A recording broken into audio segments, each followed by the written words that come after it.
Iyi mwumva ni radiyo ijwi ry'Amerika ivugira i Washington DC mu Kirundi no mu Kinyarwanda. Mu Burundi turi ku mirongo migufi ya shortwave kuri metero 25 na metero 41. Mu Rwanda mudukurikira kuri FM 104 n'ibice bitatu na 93 n'ibice bitatu i Karongi. Igisoro muri Uganda turi kuri 88 n'ibice 9 ya Voice of Muhabura. Ku badukurikira kuri internet turi live kuri Y3 akadomo radio yacu VOA akadomo.com. Mwaramutse neza nshuti mwese mudukurikiye, ni Edirwe mu basuza kandi mbaye ikaze mu makuru yacu yo muri iki gitondo. Na makuru aza kwibanda ku ijambo President Donald Trump arimo kugeza ku mitwe yombi ya Kongre ya Leta Zunze Ubumwe za Amerika. We have accomplished more in 43 days than most administrations accomplished in 4 years or 8 years, and we are just getting started. Aha, President Donald Trump aragira ati, President yavuze ko mu minsi 43 gusa amaze ku butegetsi amaze kugera kuri byinshi birenze ibyo abamubanjirije bagezeho mu gihe cy'imyaka 4 cyangwa 8, kandi ko akazi aribwo kagitangira. Muri aya makuru twatumiye kandi abatumirwa mu nzego zitandukanye baza kudufasha kugerageza gusesengura ijambo rya President Trump arimo kugeza ku gihugu. Turajya kujya kandi mu karere ahavugwa igitutu cy'amahanga arimo gushyira ku Rwanda arufatira ibihano arushinja kugira ingabo mu burasirazuba bwa Repubulika ya Demokarasi ya Kongo no gushyigikira umutwe wa M23. Mu kanya rero n'abatumirwa banjye turibanda ku ijambo rya President Donald Trump arimo kugeza ku banyamerika nyuma yo gutorerwa kongera kuyobora igihugu mu yindi manda y'imyaka 4.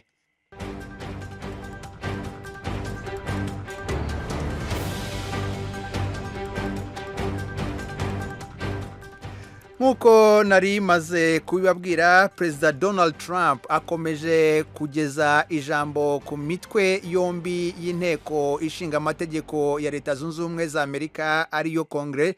Ni ijambo yatangiye kuvuga hashize nk'isaha n'iminota mike. Ijambo yahaye insanganyamatsiko igira iti Renewal of the American Dream, bishatse kuvuga kugerageza kubaka no kugarura ishema rya Amerika.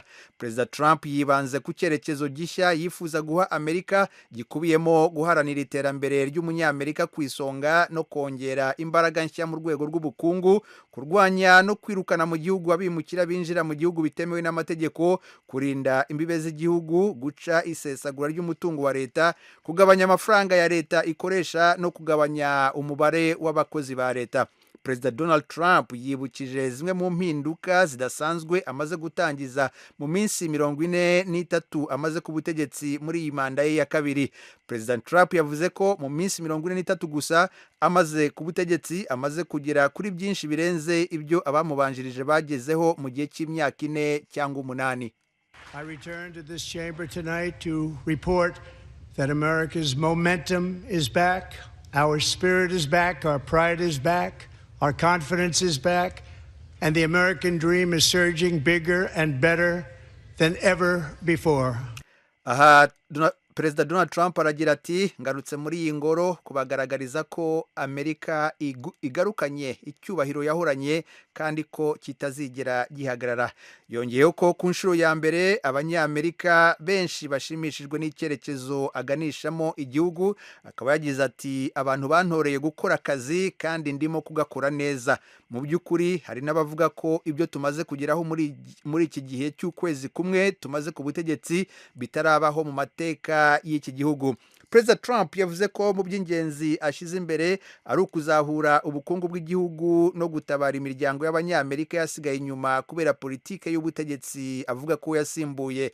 Yagize ati, politike yabo yazamuye ibiciro by'ingufu n'ibikomoka kuri peteroli, izamuka ry'ibiciro ku masoko inarushaho gusubiza inyuma imibereho rusange y'abanyamerika.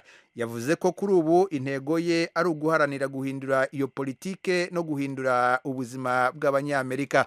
President Trump yavuze ko kuva yasubira ku butegetsi umutekano ku mipaka yose ya Amerika umeze neza, ko kandi umubare w'abimukira binjira mu gihugu mu buryo butemewe n'amategeko wagabanutse ku rugero rutarigera rubaho. Within hours of taking the oath of office, I declared a national emergency on our southern border, and I deployed the U.S. military and Border Patrol to repel the invasion of our country. And what a job they've done. As a result, illegal border crossings last month were by far the lowest ever recorded, ever. aha perezida Trump aragira ati nyuma y'amasaha make maze kurahira natangaje ibihe bidasanzwe ku mipaka yacu negeka abasirikare bacu n'abashinzwe imipaka gukumira urujya n'uruza rw'abimukira ubu umubare w'abimukira binjira mu gihugu wagabanutse ku rugero rutarabaho mu rwego rero rwo kugerageza gusesengura iri jambo Perezida Donald Trump arimo kugeza ku banyamerika dore ko akomeje kurivuga turi kumwe n'abasesenguzi batandukanye barimo Antoine Nkeza uyu akora mu bijyanye no kubungabunga imiryango n'abana barimo abakeneye ubufasha ari muri leta ya Carolina ya Ruguru bwana Antoine Nkeza ikaze mu makuru y'ijwi ry'Amerika.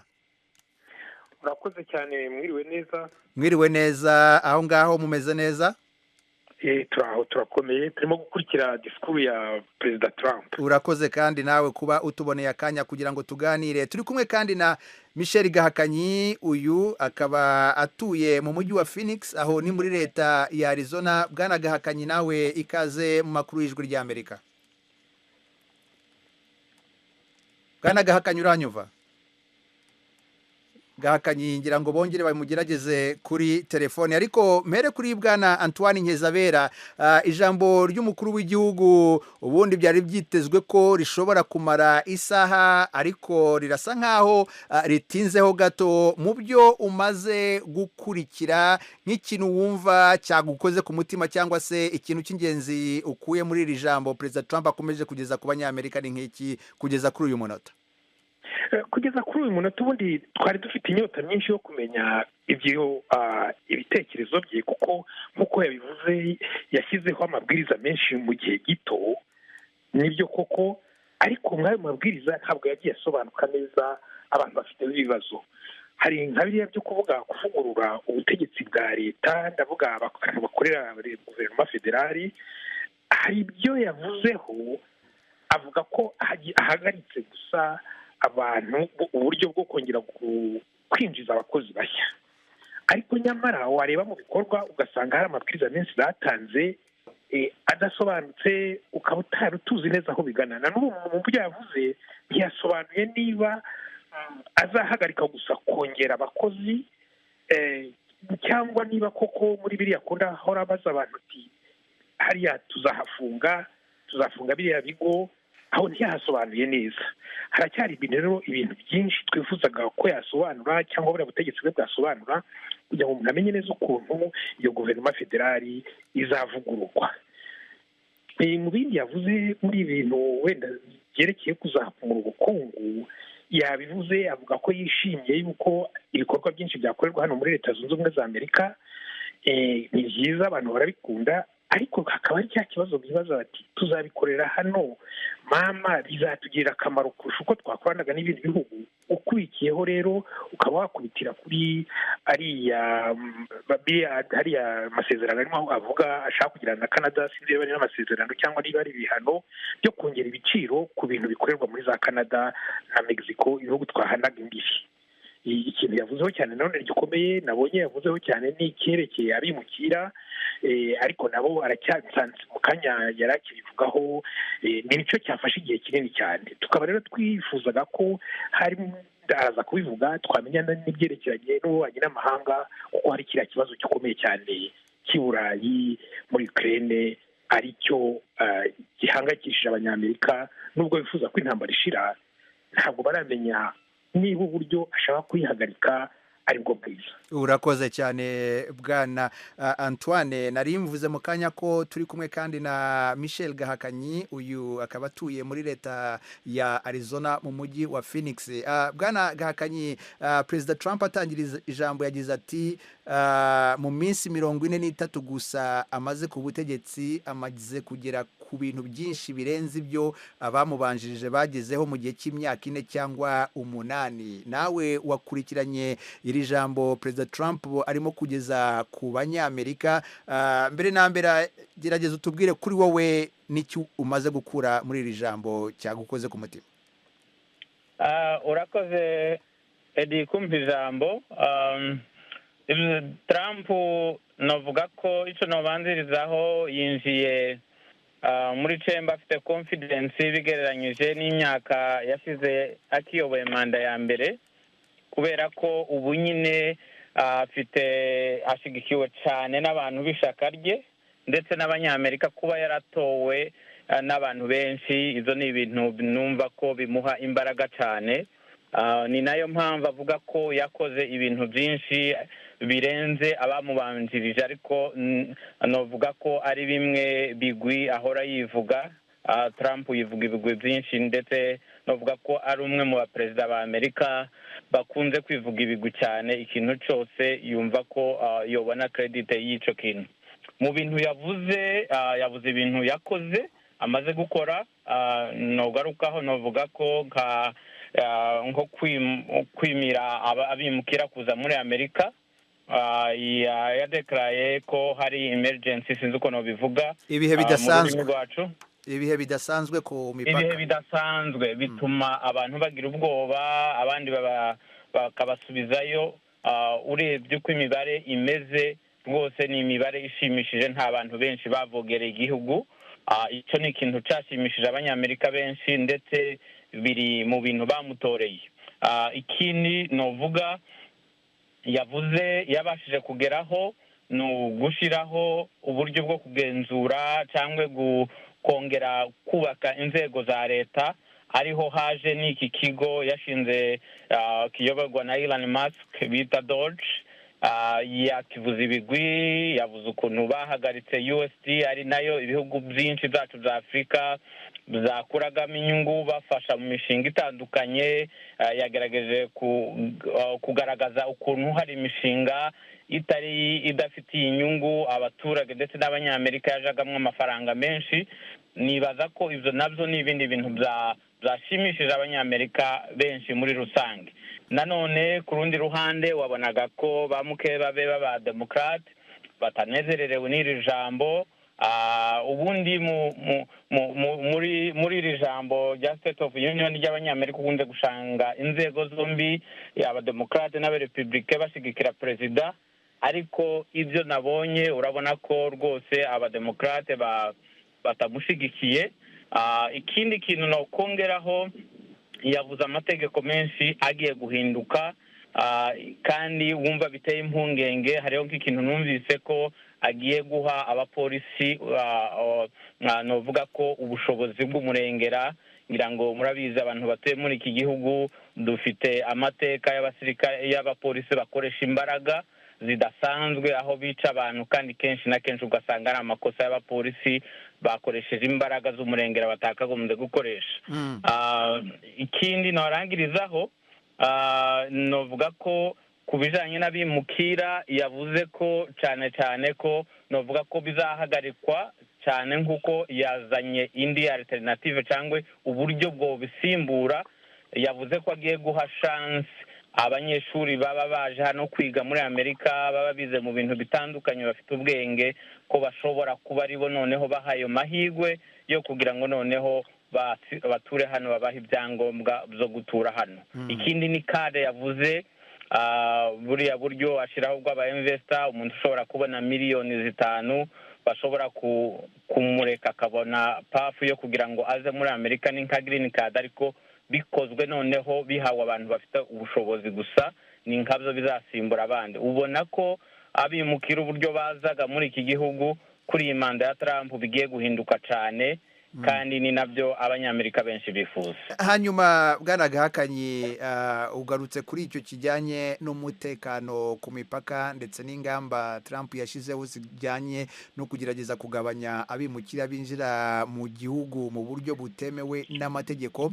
Aho utuye uri muri leta imwe ifitanye umupaka n'igihugu cya Mexique, igihugu kinyurwamo cyane n'abimukira baza muri Leta Zunze Ubumwe za Amerika. Murebye uko imibare yifasha aho ngaho, ibyo avuga murabona ari byo mubona aho mwibereye?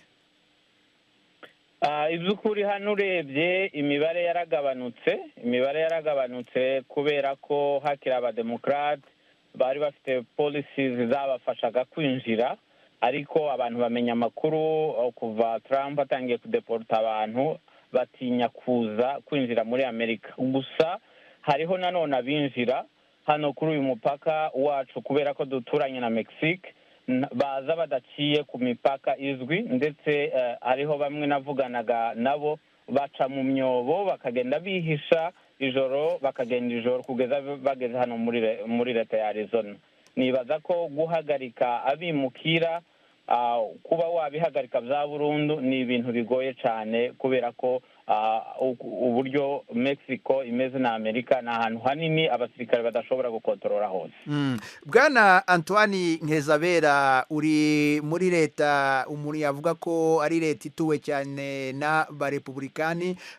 Hari ingamba nyinshi na politike nyinshi nshya Trump arimo kugerageza gutangiza ndetse no gushyira imbere mu bijyanye n'abayoboke be aho muri iyo leta. Iyi migambi n'izi politike nshya Perezida Trump yatangije byakiriwe gute mu bayoboke b'iryo shyaka?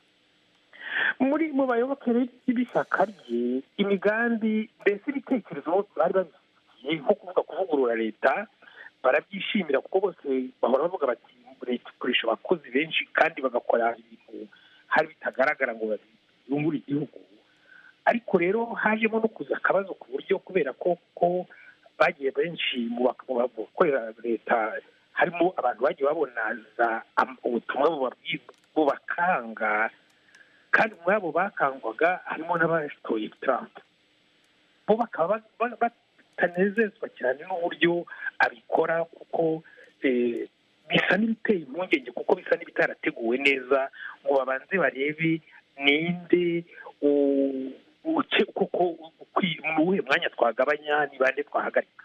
Icyo ni kimwe mu bantu b'abakozi b'abakozi ba guverinoma ya Amerika. Ariko nanone muri ibyo bindi naho mu bindi by'abimukira nibyo koko abantu baravuga bati abantu bapfa kwinjira bakagera mu gihugu, ariko nka muri ino leta ya Carolina y'Amajyaruguru abimukira nibo bahakora. Twebwe muri leta mu myaka ishize nigeze kujya kugerageza kubarura mu bakozi, dusanga hinjira buri gihe cyo gusarura no guhinga hinjira ibihumbi bigeze kuri 400. Abo bantu baraza barakora rwose, bakaza batabonetse ntabwo twabona uko dusarura, ntitwabona abakozi. Ubwo rero nubwo bavuga bati ntimutuma abimukira bapfa kuza, turanabakeneye nabo. Rero uzasanga uko bizagenda kose abo bimukira muri leta ya Carolina y'Amajyaruguru bazakomeza baze, abo bakeya baca muri za Arizona baraza hano bakabona akazi kandi bagakora ibintu bishimishije. Bwana Michel Gahakanyi, muri manda ya Perezida Trump ya mbere, umuntu yabonaga ko Afurika isa nkaho itagaragara cyane muri politike ye. Kuri iyi manda ya kabiri hari icyizere cy'uko Afurika ishobora kwibona muri politike ya Perezida Donald Trump? Novuga ko bigoye cyane kubyemeza ko izibonamo, cyane ko imishinga Afurika yahuriragaho na Amerika byahindutse. Navugaga ko nk'iyi USD, uyu mushinga wafashaga mu bihugu bya Afurika, ni bwari uburyo Amerika yashyiraho imigenderanire n'ibihugu bya Afurika, ibasha gukontorora ibyo bakora, abakozi babo bakora mu mishinga itandukanye mu bihugu bitandukanye bya Afurika. Rero kuba ihagaritswe nibaza ko bizashyiraho bizatuma habaho the connection. novuga ko hazabaho gutandukana cyane kwa Amerika kugira ngo Afurika ntiyibone ntihabeho gusabana cyane. ngira ngo mwumvise ko yanavuze nk'inyungu zimwe cyane Amerika yakuraga hanze. yavuze ko bagiye gutangira gutunganya amabuye y'agaciro hano muri Amerika. ni zimwe muri policies za Trump yashizeho ubu. cyane cyane wasangaga Amerika yareservaga amabuye y'agaciro yabo bagakorana n'ibihugu bya Afurika kugira ngo bakuremo iyo nyungu, ko babafasha, ko bahindura politiki, noneho bagakuramo n'abizo nyungu z'amabuye y'agaciro. urebye usanga Afurika bizayigora cyane cyangwa Amerika kugira ngo habeho uko kwibona kwa Afurika ku miyoborere ya Amerika. Michel Gahakanye utuye muri leta ya Arizona mu mujyi wa Phoenix, ndetse na Antoine Nyezabera utuye muri leta ya Carolina ya ruguru. ndabashimiye cyane kuba mwemeye gufasha ijwi rya Amerika kugira ngo mudufashe gusesengura iri jambo Perezida Donald Trump arimo kugeza ku mitwe yombi y'inteko ishinga amategeko Kongere. mwakoze cyane, ndabashimiye. mwakoze cyane. murakoze Edi, turabashimiye. murakoze cyane. Perezida Trump kandi yashimangiye ko Amerika izongera amahoro ku bicuruzwa bitumizwa hanze ya Amerika nk'ibiva muri Canada, Mexique n'Ubushinwa. yagize ati amahoro batwaka niyo natwe tuzabaka, amatagisi baduca niyo tuzabaca. Kuri Canada na Mexique, Perezida Donald Trump yavuze ko amahoro ku bicuruzwa biva muri ibyo bihugu yazamuwe ku rugero hafi ya rwa 25%. Trump avuga ko ayo mahoro yayashyizeho mu rwego rwo guhatira ibyo bihugu gukumira ibiyobyabwenge byo mu bwoko bwa fentanyl byinjira muri Amerika binyuze muri Mexique na Canada bivuye mu gihugu cy'Ubushinwa. Ibyo bihugu bivuga ko nabyo bizihimura kuri Amerika bigashyiraho amahoro ku bicuruzwa biva muri Amerika. Mu kiganiro n'itangazamakuru, Minisitiri w'Intebe wa Canada Justin Trudeau yavuze ko ibivugwa na Donald Trump nta kuri birimo. yavuze ko intego ya Perezida Trump ari ugusenya ubukungu bw'igihugu cye. mu kanya gashize mugenzi wacu Frederic Nkurikije yavuganye na Floribert Ngaruko wigeze kuyobora ihuriro Africa Group One Constituency muri banki y'isi, amubwira ingaruka zishobora guterwa n'icyemezo cyo kuzamura amahoro. murazi yuko muri iyi myaka iheze bavuga cyane ibintu babyise mondialisation rero ikintu yari yarakoze korosha cyane rwose ibintu byerekeye commerce international. ubu rero ibyo bintu byo kuduza amataka kugira bagarure ibihugu bimwe bigarure amabizine yahora akorera muri ibyo bihugu ku mpamvu nyinshi kugira bagabanye chômage gutyo, ni ibintu rero bijye bishikira muri context aho mondialisation yari yaroheje cyane rwose ibintu by'amayeshanje. rero icyo bigiye kugira rero ni ugusubiza inyuma iyo mondialisation, impact y'iyo mondialisation nyine yari yahabaye. dufatiye hamwe ku maekonomi y'isi yose bigiye guhindura ibintu byinshi. muri ibyo hari ibihugu bidokungukiramwo umuntu afatiye ku bidandazwa. ibyo bihugu byahora bidandaza mu bindi bihugu bindi, hari bidokunguka, hariho rero n'ibindi bidohomba. rero kugira umuntu atore ikizovamwo umuntu afatiye hamwe iby'igihugu kimwe cyunguka n'icyo gihugu nyine gihomba, ni ibintu gushika ubu nta muntu yoshobora kubiteganya. twihweje mushantahe Floribert Ngaruko ukuntu ivyo bihugu twavuze Ubushinwa, Canada na Mexique vyakiriye navyo nyene vyakibishiraho ayandi matagisi, bimwe mbere bishiraho amatagisi asumbirije. ivyo bishobora kugira ingaruka izihe ku butunzi bwa Amerika ishobora kuzoca usanga igurisha amakantite matoyi y'ivyo yahora igurisha. icyo bivuga rero nuko mu bantu muri Amerika bahora bakora muri secteur cyangwa muri industry itubiza ibyo bintu yahora ishora ibyo bihugu, umwimbu wabyo uzoca ugabanuka kubera ibihugu byahora ari bishorerwamwo ibyo bintu bizoca bisaba amakantite matoyi bw'ibyo y'ayo maproduwi kubera azoba asigaye aziye. Imigambi ya Amerika nk'uko tuvyumva no kugira ngo bahimirize amasosiyete canke amahinguriro azi gukorera muri Amerika aho gukorera hanze y'igihugu, ivyo nivyo kugira akamaro ku butunzi bwa Amerika. Ibyo navyo nyine birashoboka, hariho urumva ndabivuga gutyo kubera biva kuri ku kidandazwa kimwe cyose kuko sinibaza yuko bishobora kuzogaruka byose, mugabo hariho zimwe zishobora kudasha zigaruka, nako mbere hariho bimaze gutangura kugaruka, hariho zimwe z'Uburaya bimaze gutangura kugaruka kuza gukorera muri Amerika. Mugabo nk'uko nako ndabivuga, umuntu ntaraba ibyo byonyine, araba ibyo ahomba igihugu, kiraba icyo gihomba n'icyo cyungukiramo kugira bahanure barabe yuko ufatiye hamwe ibyo byose urubunguka cyane usanga uruhomba. Ibyo rero bikaba ari ibintu rero treko komplike birimo intuze nyinshi kuko biva ku kidandazwa kimwe cyose, hanyuma hariho ukuntu igihugu gishobora guhomba ku bidandazwa bitagira valeur ajoutée nini, navuga yuko arakunguka nini mu gutegura ibyo bidandazwa, hanyuma ku bindi nabyo ugasanga ibyo valeur ajoutée nini. Urumva aho ni uguhagura neza umuntu akaraba ni ibintu birimo ingaruka nyinshi cyane rwose ku buryo umuntu adashobora kuvugira hamwe gutyo ubu bizitangura. Mu nshingantahe Floribert Ngaruko, ndabashimiye cyane rwose ku kanya muhaye radio Ijwi y'Amerika. Murakoze cyane. Urakoze nawe Frederic. Mbabwira ko President Trump akomeje kugeza ijambo ku mitwe yombi y'inteko ishinga amategeko Congress, mukanya yagize n'icyo avuga ku bijyanye n'abahinzi muri Leta Zunze Ubumwe za Amerika. Our new trade policy will also be great for the American farmer. I love the farmer. Who will now be selling into our home market, the USA, because nobody is going to be able to compete with you.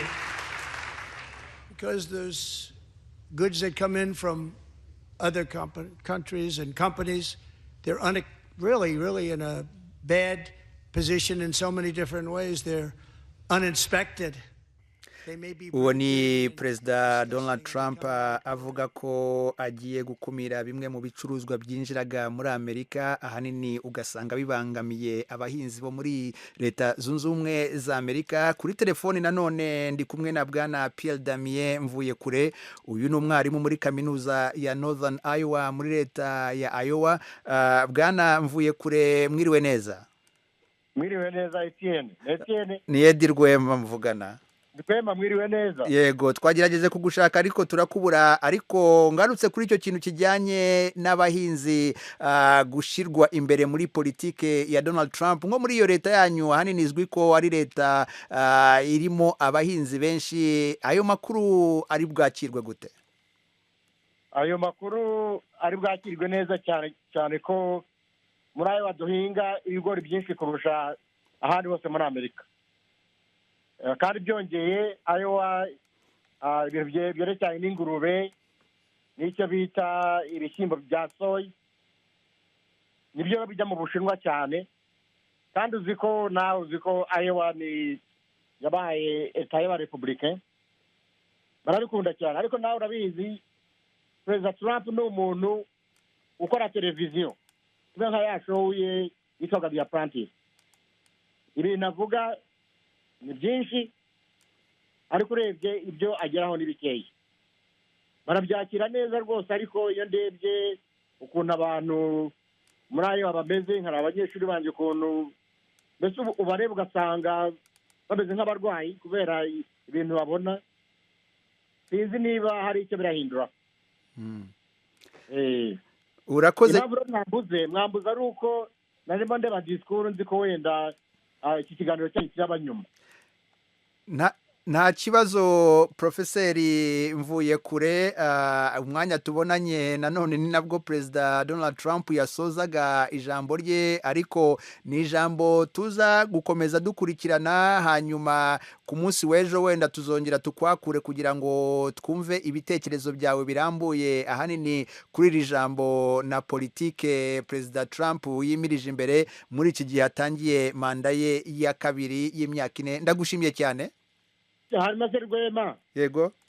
nkubajije iki kibazo yego yabuze amafaranga za miliyoni ngo zitangwa muri Liberia, Lesotho, Mozambique, Uganda, ibihugu bitanu bya Afurika. ubwo tuzabigarukaho amasegonda atubanye makeya cyane ariko tuzagushaka ku munsi w'ejo kugira ngo duhe ubwo busesenguzi. Wakoze cyane. Murakoze cyane, nanjye ndabashimiye. Ugire umunsi mwiza. Uwe rero yari mwarimu Pierre Damien Mvuyekure, n'umwarimu muri kaminuza ya Northern Iowa hano muri Leta Zunze Ubumwe za Amerika. Ni naha dusoreje amakuru yacu. Nshimire Engineer Cornelius na Nadia Taha. Mukomeze mugire umunsi mwiza. Mwari kumwe nanjye